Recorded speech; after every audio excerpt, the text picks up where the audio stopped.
Vamos da palavra, então. Glória a Deus.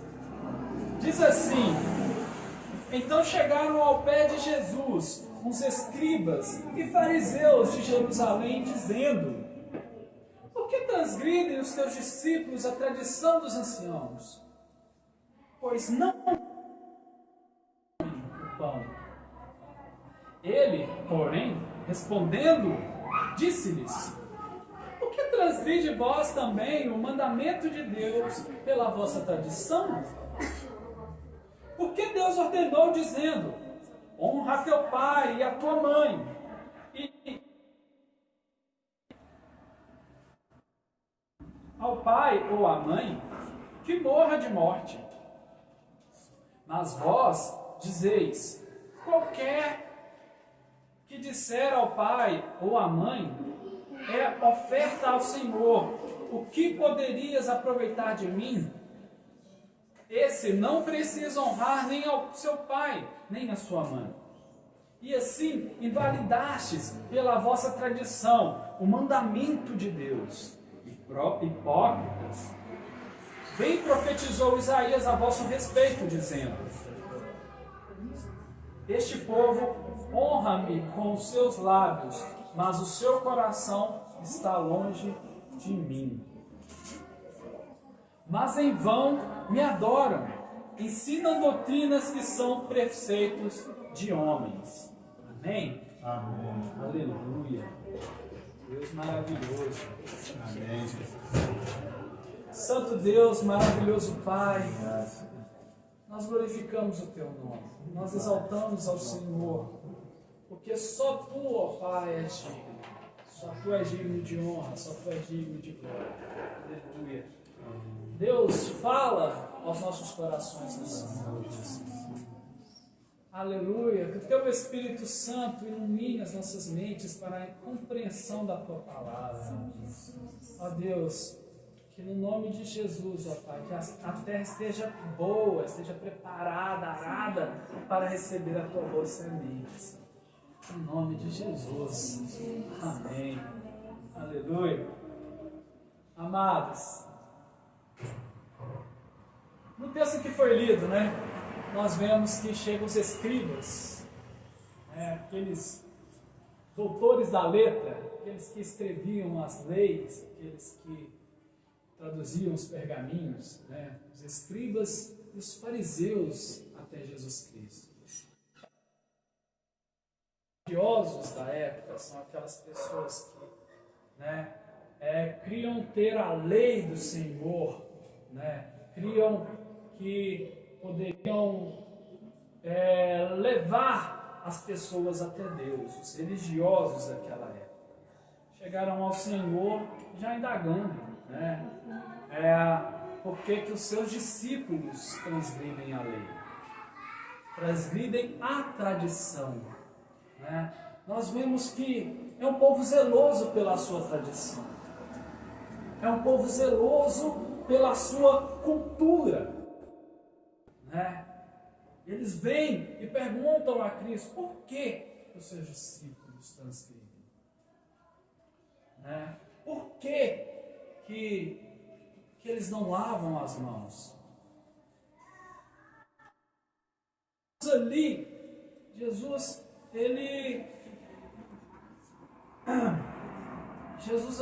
ele pega e confronta os fariseus com outra pergunta,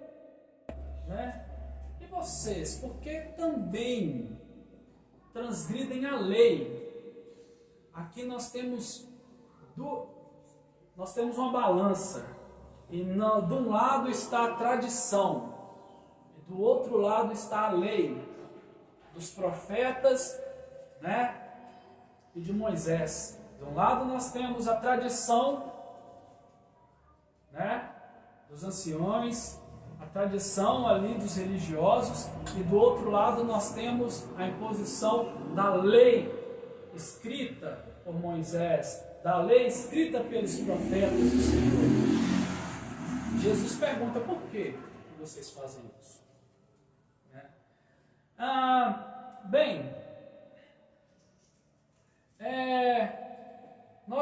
sabemos que os fariseus são religiosos daquela época. Jesus chega a falar em Mateus 23, o versículo 1 e versículo 2, que eles são pessoas que estão assentados na cadeira de Moisés. O que isso significa, que eles estão assentados na cadeira de Moisés? Significa que eles receberam por herança a detenção da lei, que eles receberam por herança a sucessão ao ministério, como juízes, como profetas e guias do povo de Deus. Eles deveriam ser guias, ser vistos como pessoas que levariam o povo até ao Senhor. Mas nós vemos que, através da tradição deles, eles estavam invalidando a lei do Senhor, invalidando o que foi escrito por causa da tradição. Nós sabemos que a tradição, ela é algo que vem se passando de geração em geração. E Jesus, nós também como crentes em Cristo, nós temos as nossas tradições. Nós temos aqueles crentes que não usam bermudas. É um tipo de tradição, é uma tradição até pentecostal. Que pentecostal mais raiz, não usa bermuda. E mesmo assim, se você às vezes perguntar para a pessoa por que ela não usa bermuda, talvez ela não vai saber te explicar. Você perguntar, irmão, mas por que você não usa bermuda? Não sei. É porque Deus falou, mas Deus falou aonde? É uma tradição. Nós crentes temos as irmãs, que só usam saias, que não usam calças.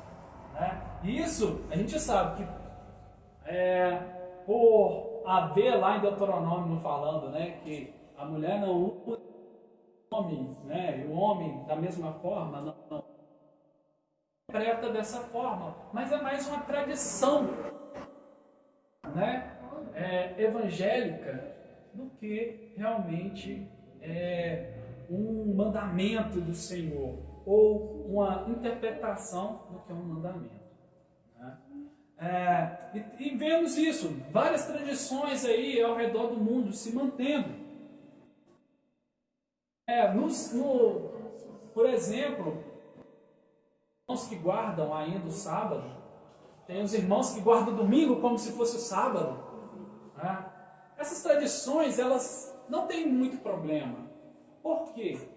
Porque elas não invalidam a lei de Deus. Amém, não era porque Jesus não estava brigando ou não estava refutando os fariseus por causa da tradição, e sim por causa das tradições que invalidavam a lei de Deus, e sim por causa daquilo que vai contra os preceitos de Deus. Eu falei aqui, elas não têm problema. Desde que não invalide a palavra de Deus, desde que não invalide os mandamentos do Senhor. O apóstolo Paulo vai dizer lá em Romanos, o capítulo 14, o versículo 5 em diante, ele vai dizer assim, há quem considere um dia mais sagrado do que o outro, outra pessoa pode entender que todos os dias são iguais, cada um deve estar absolutamente em sua própria mente. Aquele que guarda um dia especial, para o Senhor assim o considera, ou assim o faz.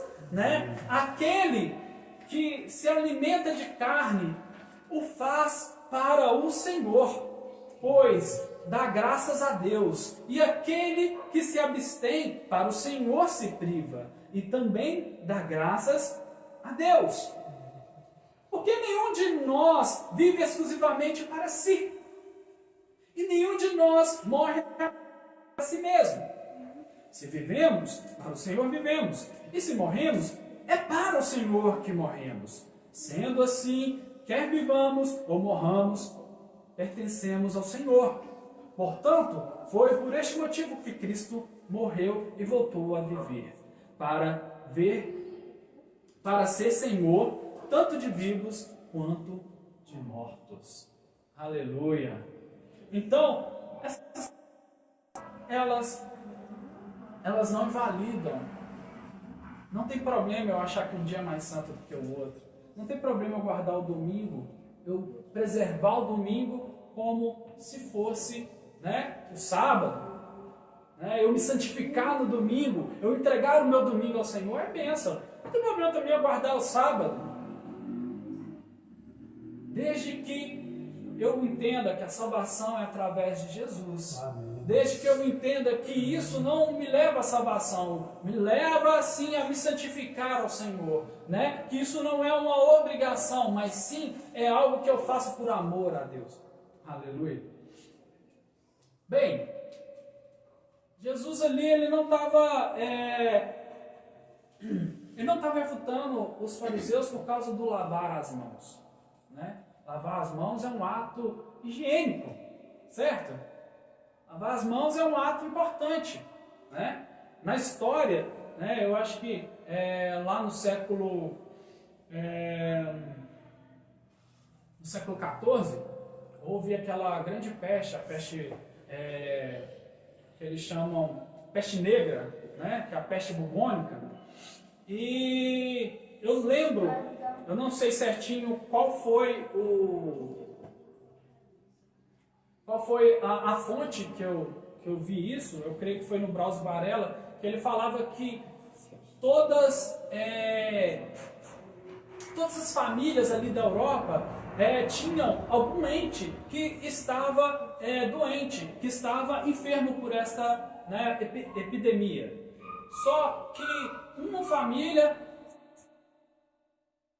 os entes estavam ali enfermos, né? E quando foi ver o que era, um dos motivos era porque eles, lá, antes de preparar os alimentos e antes de comê-los, né? Então, a higiene foi um dos fatores, né, maior ali para que a peste, né, ela disseminasse, né, dentro da Europa e, né, cefasse ali basicamente um quarto, né, da sua população, né? Isso significa que mais ou menos de 100 pessoas, 25 morriam, né? A cada 100 pessoas, 25 morriam. Foi talvez o maior, né? Foi talvez a maior declínio populacional, né, da história, certo? Mas Jesus não estava ali falando contra o lavar as mãos. Jesus estava ali refutando a questão de tradição versus lei. Tradição versus lei mosaica. Aquelas pessoas que deveriam guardar a lei, que deveriam ser os lei, eles estavam mais preocupados com a sua tradição do que com o que estava escrito pelos profetas, com aquilo que Deus entregou aos profetas, né? Mateus, ele vai dizer assim, lá no capítulo 18, lá no capítulo 15, versículo 18, vai falar assim, mas o que sai da boca procede do coração, e isso contamina o homem, porque o coração procede os maus pensamentos, morte, fornicação, furtos, falsos testemunhos e blasfêmias. São essas coisas que contaminam o homem, mas o comer sem lavar as mãos, isso não contamina o homem. Bem, Jesus está falando aqui de uma contaminação. O comer sem lavar as mãos não contamina o homem. Isso que Jesus está falando não é referente a vírus. Ele está falando de pecado. Ele está falando que se eu comer sem lavar as mãos, eu não vou estar pecando. Eu não vou estar agindo contra Deus.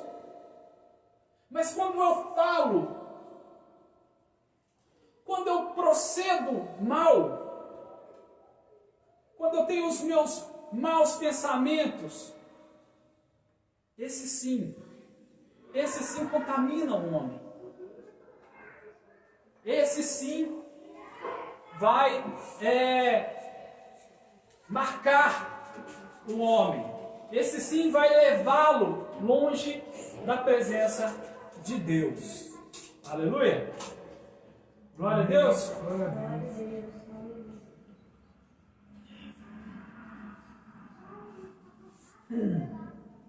A gente vê que, referente a essa questão, não há nada mencionado dentro dos profetas, não há nada mencionado dentro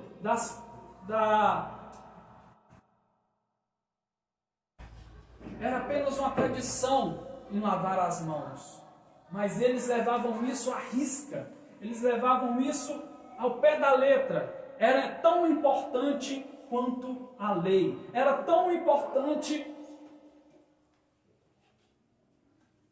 que parecia que era pecado.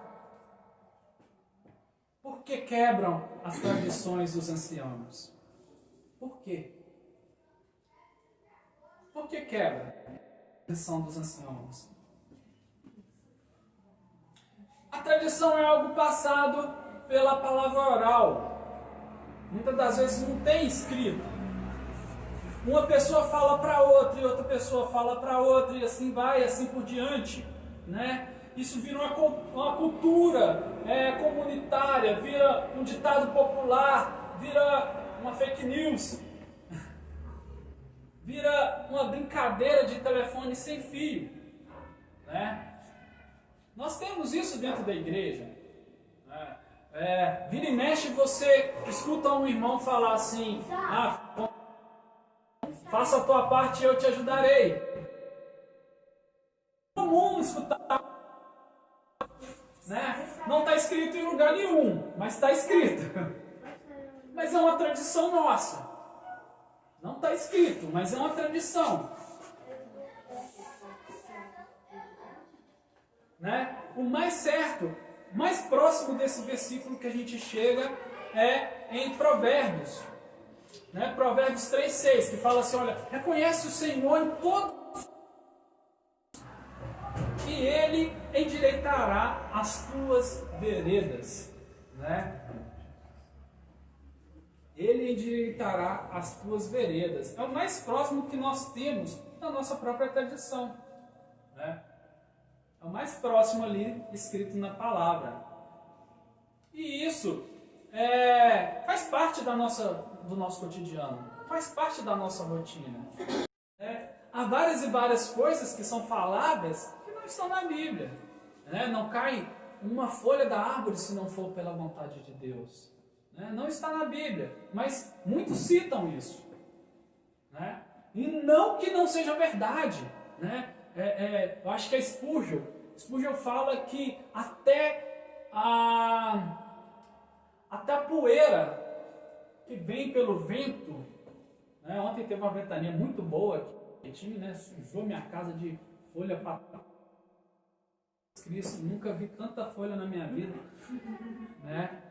Até essas folhas, o vento que traz essas folhas, não seria possível se não fosse pelo poder de Deus, né? A natureza, ela emana a glória de Deus, a natureza, ela mostra o poder, né, do nosso Deus, né? Não há nada tão complexo feito pelo homem igual a natureza é. Não há nada tão complexo feito pelas nossas mãos como todas as maravilhas que o Senhor colocou, dos pequenos animais até os grandes animais. Não há nada. Aleluia. O problema ali não era a tradição em si, mas o que a tradição estava trazendo, o que a tradição estava alterando. A tradição estava anulando a palavra de Deus. Bem, vamos entender aqui o que a palavra do Senhor está falando. Ele fala o seguinte: olha, que a palavra de Deus fala: honrai o teu pai e a tua mãe. E aquele que o desonrar, que esse seja punido de morte. Isso é o que a palavra e os profetas dizem. Mas a tradição diz que se eu falar assim, não, isso é oferta para Deus, tá tudo ok, tá tudo bem, não tem problema. Se isso é oferta para Deus, não tem problema. Você não precisa honrar o seu pai, você pode desonrá-lo. Invalida a palavra do Senhor que manda honrar. E é interessante, só para vocês entenderem, só para nos situarmos bem no contexto daquela época. Naquela época, não havia, os velhos, no caso, não tinha aposentadoria, não tinha previdência social. Era tipo como a gente é hoje no Brasil, né? Não tem previdência. Quem sabe se a gente vai hoje, né, futuramente aposentar? Ninguém sabe. Mas naquela época não tinha. A pessoa ia lá, enquanto jovem, casava, tinha seus filhos, se doava a sua família, né, no trabalho ali, né, no cuidar dos seus familiares e tudo, e chegava na velhice, quem que tinha que cuidar dele? Seriam os filhos.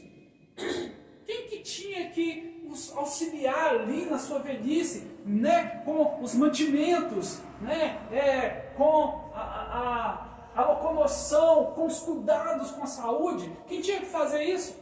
Eram os filhos. Sabe? Quando a palavra de Deus fala honrar, é muito mais do que obedecer. É muito mais do que fazer à vontade. É honrar com tudo, com seus bens, com a sua força. Era honrar mesmo. Mas aqui, a tradição vinha e falava assim, olha, bem, mas se você pegar e falar, não, eu não tenho como te ajudar, pai, porque o dinheiro que eu tinha para ajudar na sua saúde, eu estou dando para Deus. É oferta para Deus. E se eu estou ofertando para Deus, já não tem problema. Eu não preciso te honrar. Não tem problema, eu não preciso honrar. Olha que tradição é essa. E era normal, era comum. O povo aceitava assim, com facilidade. Porque a tradição é bem mais simples de ser aceita. Porque ela é falada. Ó, Jefferson, é assim que funciona. E o Jefferson passa para o outro, e o outro passa e assim por diante. E o que acontece nisso? Ninguém vem na Escritura para confrontar. É o que acontece muitas vezes hoje. Né? Nós vamos para outros casos. Né? É o que acontece muitas vezes hoje. As pessoas creem que a palavra de Deus ela é inerrante. Eles creem que a palavra de Deus ela contém a salvação, ela contém a vida. Mas as pessoas não buscam na palavra de Deus, não buscam ler a palavra de Deus. Preferem muito mais conhecer a Cristo pelo Jefferson, pelo Tiago, pela Lucimar, do que conhecer a Cristo pessoalmente, lendo a Escritura, tendo as suas revelações de Deus. Cada dia que nós lemos a Escritura, nós conhecemos um pouco mais do nosso Deus. O Senhor nos traz novos entendimentos. Cada dia o Senhor se revela a nós. A leitura da Escritura e a oração, ela tem que estar em conjunto. Ali, para que nós tenhamos comunhão com o Pai e para que o Espírito Santo de Deus nos revele o que Ele quer dizer na Escritura. Aleluia. Aleluia. Glória a Deus. Deixamos muitas vezes de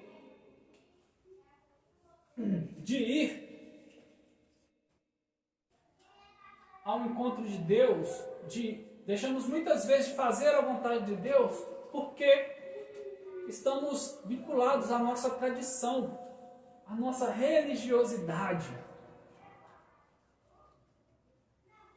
Da mesma forma que os fariseus estavam vinculados à sua religiosidade, que a religiosidade deles era tão importante quanto os escritos. Ou até mais que os escritos. A sua tradição era mais importante às vezes do que o que estava escrito. Como nós podemos ver, Jesus, ele fala isso. Vocês anulam o que foi passado como mandamento. Mandamento é obrigação. É o que se deve fazer. Honrar pai e mãe é o que se deve fazer.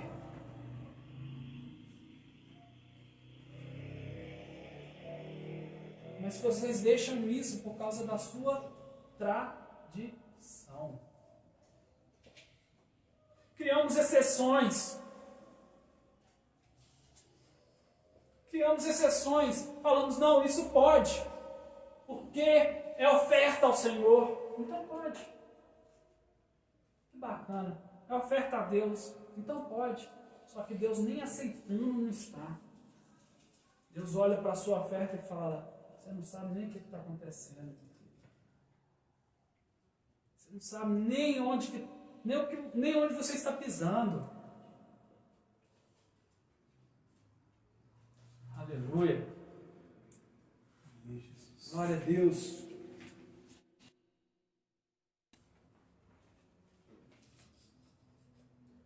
A palavra do Senhor diz que não podemos anular. A palavra do Senhor diz que a palavra dele, ela não passa. Quando Jesus estava ali falando o seu sermão escatológico em Mateus 24, ele fala assim, olha, o céu e a terra ela vai passar. Os céus e a terra passarão, mas as minhas palavras jamais, escuta, jamais passarão. Amém, Jesus. Jamais passarão.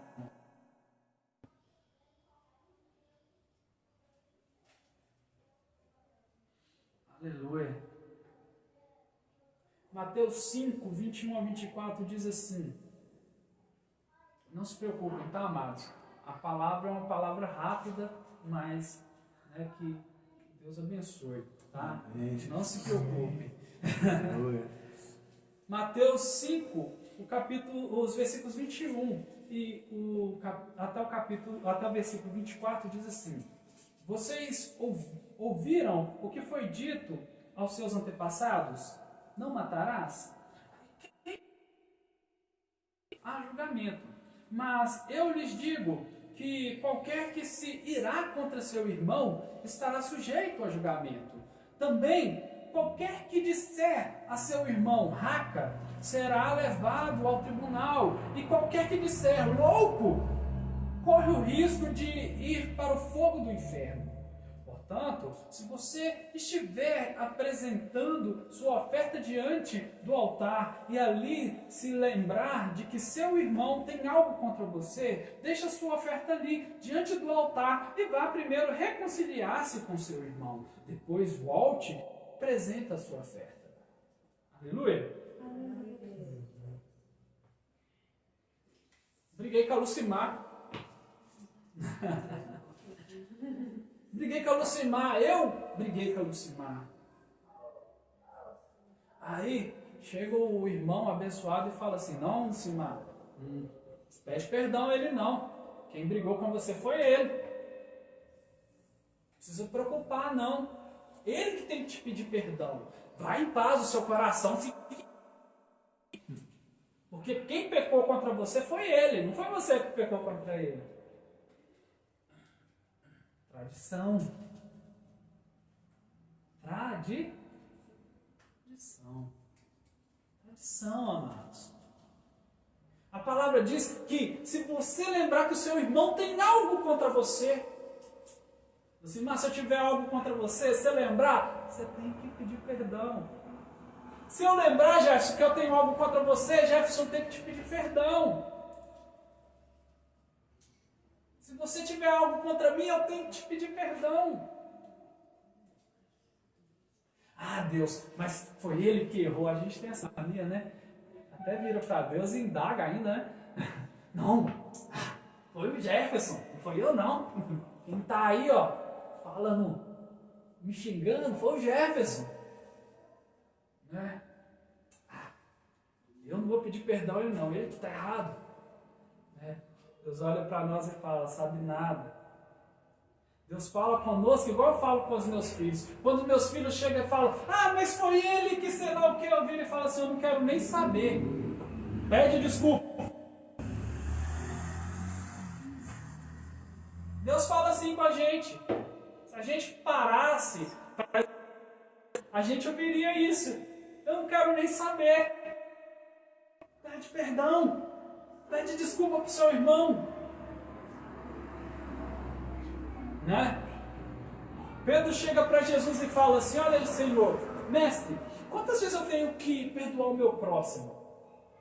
7? Será que tá bom 7? E Jesus, ele gosta, né, de sempre usar hipérboles, né? Sempre aumentar as coisas, né? Ele gosta de pegar e... Não, 7 vezes 7 ao dia,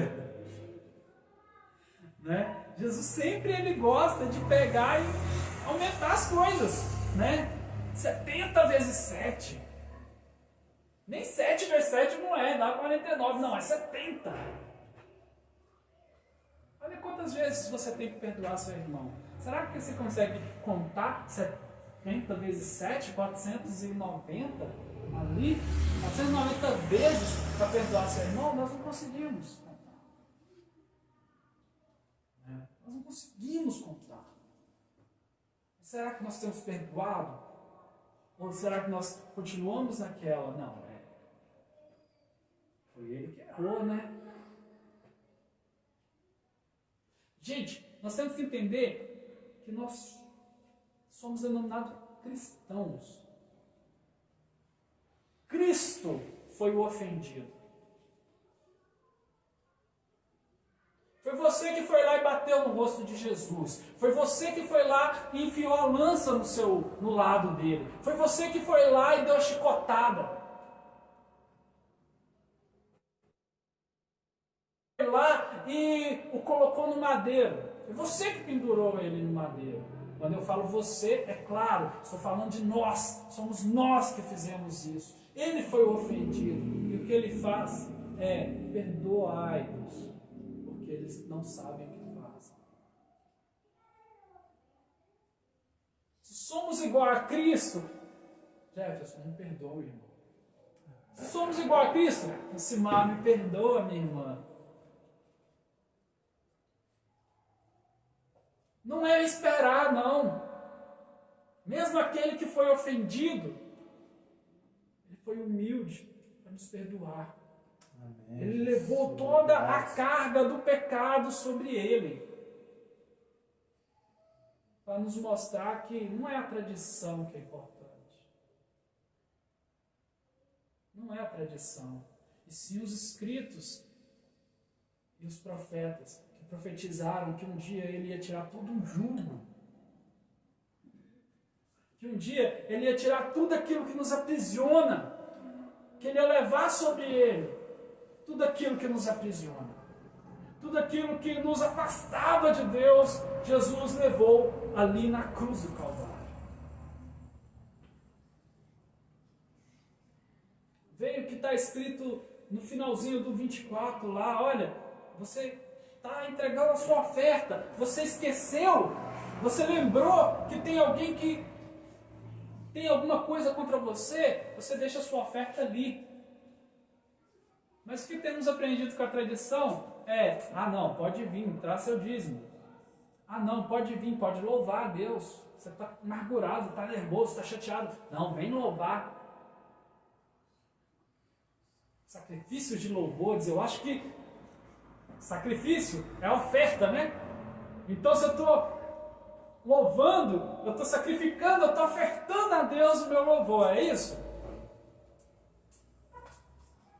Tradição contra a palavra, tradição contra os escritos, contra a lei. O que tem que prevalecer?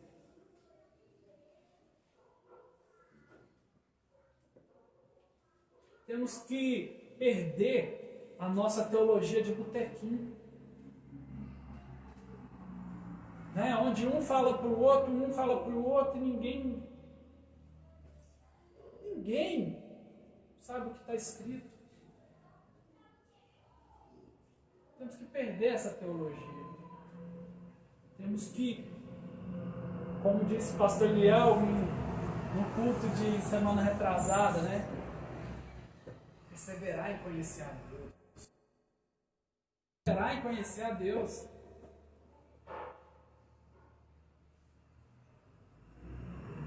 É através da sua palavra, é através da leitura da palavra que nós conhecemos mais e mais o nosso Deus. Aleluia.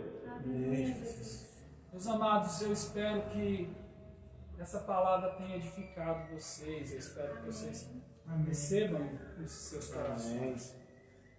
Glória a Deus. Igual eu falei, é uma palavra rápida, mas foi o que o Senhor me entregou nessa noite.